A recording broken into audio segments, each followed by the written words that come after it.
This is Pastor Lee, and making a test run. We were having a little trouble last week with our live streaming at church, so just trying to update everything and see if everything's going to work.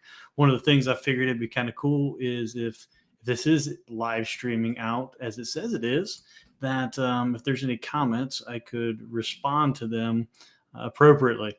I don't know if the commenting aspect of this works right now, but anywho, well, might as well take a second to just give everybody kind of an update of or an insight of what's going to happen tomorrow. Tomorrow is just going to be another Sunday, and one of the things I was thinking about as I was going to get pizza tonight was the fact that we get together all the time for church, and I want to get as many people as we can into the building and just to see and to hear and to be in one another's company. But I think that one of the things that gets lost is we have an idea that we just want to get people inside the building and in their butts in the chairs for the fact that we can just say, hey, look what we're doing. But that's not the case at all. I know myself and the elders, and I would hope that the whole church has an ambition just to see people's lives changed. I've been reading a whole lot about and studying about just different movements in church history and how things happen and have happened and can happen once again. I just want to see it happen at our church. I got my first comment. It looks like Jake. Here, I'm going to show this Jake up on the screen. I think that it seems to be working properly. He gave me a kissy face. That is fantastic. I love you too, Jake. Jake's one of our elders, if you guys don't know. He's another bald guy that has a whole lot nicer beard than I do.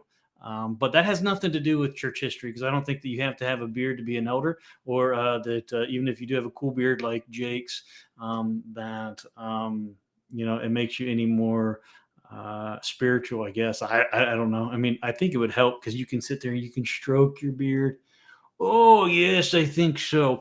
But anywho, tomorrow we are going to be going we're going to be in Acts series still, and we're going to be looking at Acts chapter 15 and primarily verses 36 through 41. So when we look at that, it's one of those passages I know I've shared with you many a times, you being the church.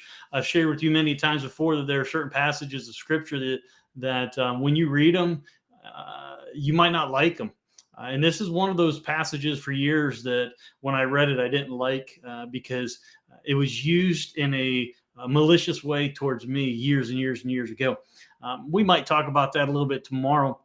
But the premise of what it is we're going to talk about is the separation of Paul and Barnabas and what that looks like in the church and in the eyes of ministry, but really like just in the everyday practical gospel living. And because sometimes you have to make decisions and you got to decide what is better or what is best. So hey, if you're not going to be sleeping in tomorrow, get out of bed, come join us. We're going to be starting at 10 o'clock, and we'll kind of roll from there.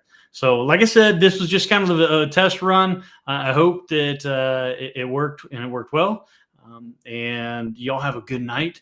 And just know that if you want prayers or you need someone to talk to, that we're always here.